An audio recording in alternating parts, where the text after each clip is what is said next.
Right. మొత్తంగా ఆంధ్రప్రదేశ్ ఎన్నికలకు సంబంధించి జిల్లాల వారీగా ఎంత శాతం ఓటు నమోదయ్యిందో రాజ్ న్యూస్ దగ్గర ఎక్స్క్లూజివ్ నివేదిక అయితే ఉందో ఒకసారి ఆ వివరాలను అయితే చూద్దాం.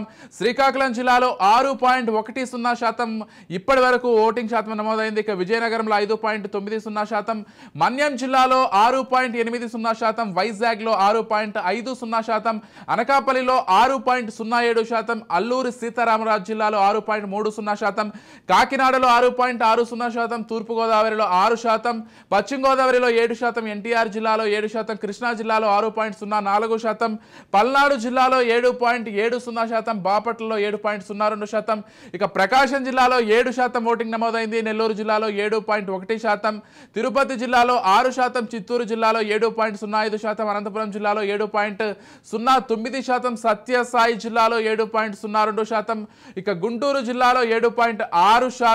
ఉదయం 9 గంటల వరకు నమోదైనటువంటి పోలింగ్ శాతంగా మనం చెప్పుకోవచ్చు. అంటే కొంత మందకొడిగా కాకుండా ఈసారి ప్రజలు చైతన్యవంతంగా ఉదయం 6 గంటల నుంచే క్యూ లైన్లో ఉండి ఓట్లు వేస్తున్నారు కాబట్టి ఓటింగ్ శాతం కొంత పర్వాలేదని చెప్పుకోవాలి. యావరేజ్గా అయితే 7% పైగానే ఆంధ్రప్రదేశ్లో ఇప్పటి వరకు అయితే ఓటింగ్ శాతం నమోదైంది. రైట్. టీడీపీ అధినేత చంద్రబాబు ఉండవల్లిలో ఆయన ఓటును వినియోగించుకున్నారు. చంద్రబాబుతో పాటు ఆయన సతీమణి భువనేశ్వరి, ఆయన కుమారుడు లోకేష్ కూడా అదే పోలింగ్ సెంటర్లో ఓటు వేసినట్లుగా తెలుస్తోంది. ఇక దీంతో పాటు మరోవైపు సీఎం జగన్ ఒకవైపు పులివెందులలో ఆయన భార్య భారతీరెడ్డితో పాటు ఓటును వేశారు. మరోవైపు పవన్ కళ్యాణ్ కూడా మంగళగిరిలో ఆయన ఓటును సద్వినియోగపరుచుకున్నారు. మొత్తంగా రాజకీయ నాయకులు, రాజకీయ ప్రముఖులు అందరూ కూడా ఇప్పటికే ఓట్లు వేసినట్లుగా సమాచారం అందుతోంది. మరో బ్రేకింగ్ న్యూస్ కూడా అందుతోంది. హిందూపురం నుంచి నందమూరి బాలకృష్ణ కూడా ఆయన ఓటును వినియోగించుకున్నారు. మొత్తంగా చంద్రబాబు అయితే ఆయన భార్య కుమారుడితో కలిసి ఉండవల్లిలో ఆయన ఓటును వేసినట్లుగా మనకు సమాచారం అందుతోంది. ప్రస్తుతం మనం ఆ విజువల్స్ని అయితే చూస్తున్నాం. అయితే చంద్రబాబు కావచ్చు, జగన్మోహన్ రెడ్డి కావచ్చు, అంటే ఈరోజు ఎక్కువగా పొలిటికల్గా ఎటువంటి కామెంట్స్ చేయకూడదు కాబట్టి కేవలం భవిష్యత్తుకు సంబంధించి సరైన నిర్ణయాన్ని తీసుకోండి అని మాత్రమే మీడియా ముందు వాళ్ళిద్దరూ కూడా చెప్పినట్లుగా తెలుస్తోంది. ఇక జగన్మోహన్ రెడ్డి అయితే గత 5 ఏళ్ల పాలన దృష్టిలో పెట్టుకొని భవిష్యత్తుకు సంబంధించి మీ ఓటును వేయాలంటూ ఆయన చెప్పుకొచ్చారు. ఇక చంద్రబాబు అయితే మీ భవిష్యత్తును దృష్టిలో పెట్టుకొని మీ ఓట్లను సద్వినియోగపరచుకోవాలని చెప్తున్నారు.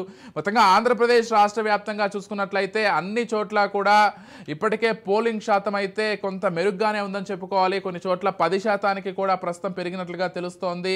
ఇక ఉదయం 6 గంటల నుంచే క్యూ లైన్లలో ఓటర్లందరూ కూడా బారులు తీరారు. కొన్ని చోట్ల కొన్ని సమస్యాత్మక సంఘటనలు జరుగుతున్నప్పటికీ మొత్తంగా అయితే కొంత సాఫీగానే ఎన్నికల ప్రక్రియ జరుగుతున్నట్లుగా భావించాలి. కొన్ని చోట్ల ఈవీఎంలను కూడా ధ్వంసం చేసినట్లుగా తెలుస్తోంది. మరికొన్ని చోట్ల కరెంటు పోవడం కావచ్చు, లేకపోతే ఇతరత్ర టెక్నికల్ కారణాల వల్ల ఓటర్లు వెనుదిరగడం కావచ్చు, ఓటర్లు ఇబ్బంది పడడం కావచ్చు జరుగుతోంది. ఇక పిఠాపురంలో చూసుకున్నట్లయితే 153వ బూత్లో కరెంటు పోయినట్లుగా తెలుస్తోంది. అక్కడ చీకట్లోనే ఓటింగ్ అయితే నిర్వహిస్తున్నారు. అయితే ఓటర్లు మాత్రం లోపలికి వెళ్తే మాకు ఏ అభ్యర్థి ఎక్కడ ఉన్నాడో అని కనిపించట్లేదు, ఈవీఎం మిషన్లలో అభ్యర్థుల పేర్లు కావచ్చు, అభ్యర్థుల గుర్తులు కావచ్చు ఏమాత్రం కనిపించట్లేదు అని చెప్తున్నారు. దీనికి సంబంధించి జనసేన నాయకులు అయితే ఫైర్ అవుతున్నారు, కావాలని ఏదో చేశారంటూ. మరోవైపు ఇటు విజయసాయిరెడ్డి వైసీపీ నుంచి ఎన్నికల ప్రక్రియ అంత సాఫీగా జరగట్లేదేమో అని ఆయన కూడా అనుమానాలు వ్యక్తం చేస్తున్నారు. అయితే ఎలక్షన్ కమిషన్ మాత్రం ఇటీవలే అంటే కొద్దిసేపటి క్రితమే ఎక్స్ వేదికగా ట్వీట్ చేసింది. ఏపీ వ్యాప్తంగా ఎన్నికలు ఎటువంటి ఇబ్బందులు లేకుండా సజావుగా సాగుతున్నాయి, చిన్న చిన్న చెదురు ముదురు ఘటనలు తప్పించి అసలు ఆంధ్రప్రదేశ్ వ్యాప్తంగా అయితే పూర్తి స్థాయిలో ఎన్నికల నిర్వహణ చాలా సాఫీగా సాగుతుందని చెప్తున్నారు. ఇక రాష్ట్ర వ్యాప్తంగా 106,000కు పైగా పోలీసు బందోబస్తుతో అయితే ఈసారి ఓటింగ్ జరుగుతోంది. ఈసారి ఓటింగ్కి సంబంధించి ఎటువంటి అవాంఛనీయ ఘటనలు కూడా జరగకూడదని ఎలక్షన్ కమిషన్ చాలా స్ట్రిక్ట్గా పోలీస్ అధికారులకు చెప్పడంతో ఏ జిల్లాలకు సంబంధించి ఆ జిల్లాలకు సంబంధించి ఎస్పీలు అయితే చాలా క్లియర్ కట్గా ప్రజలకు కావచ్చు, లేకపోతే ఓటర్లకు కావచ్చు ఇప్పటికే తెలియజేయడం జరిగింది. ఏ మాత్రం అవకతవకలు చేసినా, లేకపోతే పోలింగ్ బూత్ల వద్ద ఏ మాత్రం అటు ఇటు చేసినా ఖచ్చితంగా దానికి సంబంధించి చర్యలు తీవ్రంగా ఉంటాయని అన్ని జిల్లాల ఎస్పీలు కూడా ఇప్పటికే చాలా క్లియర్ కట్గా అయితే ప్రజలకు తెలియజేయడం జరిగింది. దీంతో చాలా వరకు కూడా సాఫీగా జరుగుతున్నా కానీ కొన్ని ప్రాంతాల్లో మాత్రం ఈవీఎంలను ధ్వంసం చేయడం కావచ్చు, కొన్ని ప్రాంతాల్లో కొన్ని టెక్నికల్ ఇష్యూస్ వల్ల ఓటింగ్ సరిగ్గా జరగకపోవడం కావచ్చు జరుగుతోంది.